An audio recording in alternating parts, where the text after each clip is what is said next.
Why is there a Christian belief towards man and woman being the only union that is acceptable? In this video, Cliff explains whether homosexuality is a sin, and if it is, why would God make people gay? Let's dive in. When it comes to sexuality, we read in Genesis 2:24 that when God created us, he created us male and female and said, for this reason, a man shall leave his father and mother, be united to his wife, and the two shall become one flesh.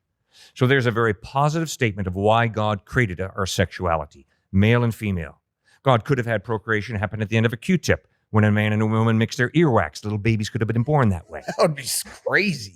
He didn't choose to do it that way. He chose to create us male and female, and that is a gift from him. It's a beautiful gift. I never thought of this before, but does an omission from the scripture indicate a sin or a non-accepted way of producing a certain outcome? I.e., God presented to us Adam and Eve and said, man shall marry woman. But I'm sure you're going to give me passages, but was there anything in Genesis that said, but man shall not marry man or woman should not marry woman? Genesis communicates that to have sex outside of a lifelong commitment between one man and one woman is not cool. Got it. Be fruitful and multiply. Sorry, I'm gonna mess up on the scripture a little bit. I need to brush back up. What's the exact scripture? He did say it's not cool. Well, no. You're exactly right. That's not in the Hebrew. What did he say? We're turning into Hebrew scholar here, man. Look at that. Genesis 7, this is not cool. Being gay ain't cool. I don't think that was, that wasn't in there, man. L's in the chat, guys. Yeah. What is it, though? What is the actual, what is?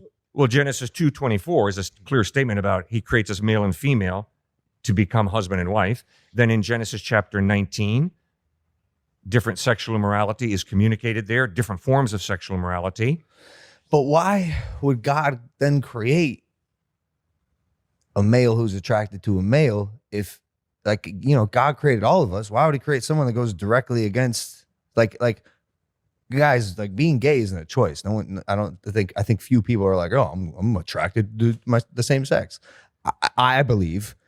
Isn't that changing though? Because I think the LGBTQ movement not too long ago said it's not a choice, but the queer movement now is saying it is a choice. Look. And they're like, hey. they're like hating each other. This is way above my pay grade. I don't know. I believe people are made that way. I happen to be heterosexual. I'm attracted to women.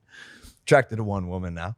I believe you're attracted to who you're attracted to. Granted, like, yeah, things are super fluid now, and like people are making decisions based on like their environment, what they see, whatever. But like, I would argue that, like, if I think certain people are just attracted to who they are attracted to. So why would God create someone in his image who goes directly against his codex that he created? All right. See, when you listen to yourself talk the way you did, I think there's a presupposition you've got, which is God created me the way I was born. And the Bible contradicts that. Meaning by that, I was not born with a desire to forgive. You hurt me bad enough, I'm coming after you. That's naturally what I do. So then I've got to ask myself the question, my desire to come after you and seek revenge, is that what God created me to do? Or did God create me to forgive? I was not born with a heterosexual drive to have sex with just one woman. I was born with a heterosexual drive to have sex with as many good-looking women as I could get into bed with me. This whole idea that God created me to be this way, no. I am born with something that Jesus in the Bible calls a readiness to sin factor. When I was a little kid playing in a sandbox with a buddy, I got ticked with a buddy. So ticked, I picked up a metal truck and slammed him over the head with it. The cops are still looking for you, by the way. That's right. All right, it came very naturally. I never saw that behavior modeled from my environment. It was sort of an instinct. It just sort of happened. So this whole idea that every drive that I have that I'm born with is good, no, I've got a lot of drives that are not good. In fact, I'm a mixed up kid. That's why I need God's help, because I am a mixed up kid. So through that analogy, then, is it safe to say that you believe that it sounds like you're saying homosexuality is a choice. You're not a choice, but a to someone's ability to forgive, which I think is a faulty. No. I think he was comparing it. Sex with many different women. I don't have to. And the guy at the University of Arizona who said, I date. And I said, really, why do you date? And he said, because I have a very high testosterone level. Okay, I didn't say, that? yeah. That's a crazy thing to say. It is crazy. Wild That's statement. insane. I didn't say to him, no, you don't have a very high testosterone level. I don't know. I don't know the chemical makeup of his body. But what I do know is he still has a free will. He does not have to date. Right. I think it's a faulty analogy, Cliff. Okay, how? Because you're comparing that to like someone's intuition and who they're attracted to. You know, Yeah, I'm like, attracted to many women. are you attracted to men? No, Why not? because that's the way I'm hardwired. That's Okay. my So what if chemicals. someone is hardwired the exact opposite way by their God, and then not accepted by their God because God's book says we don't accept you because you're this way? First of all, God accepts all of us. He loves all of us. All right. So everybody is loved. Everybody has equal value and dignity. The whole idea that I am more valuable because I'm a heterosexual is a joke. It's false. I'm not valuable before God because I'm heterosexual. Right? God creates all human beings in his image, but we're all mixed up kids. We all have equal value. I'm not more valuable. Well, I'll tell you, I used to go to a prison every Monday night, and I used to go into protective custody and talk with a guy who kidnapped little boys, raped them, murdered them, and buried them.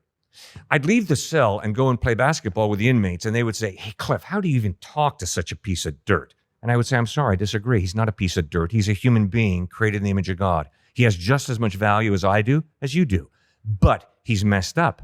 But guess what? So have I messed up. And who am I to sit back on my self-righteous, arrogant pedestal and say, I can't talk to you? But comparing yourself to him is like comparing apples to a murdering. Like that's you're not even. I get based on your theology that yes, you guys are equal value in the eyes of God, and Yes. if he accepts Jesus, he's going to heaven. In my head, from a logical, practical perspective, you are not that guy, not even a little bit. How do you Not know? e- You heard what he said about not- the metal He truck. did say he's dirty rotten, metal truck. Sandbox. but not even a sliver, you know, and like super noble of you to say that and in line with what you believe. But I think that's ridiculous. Okay. But what you got to remember is God is holy, morally perfect.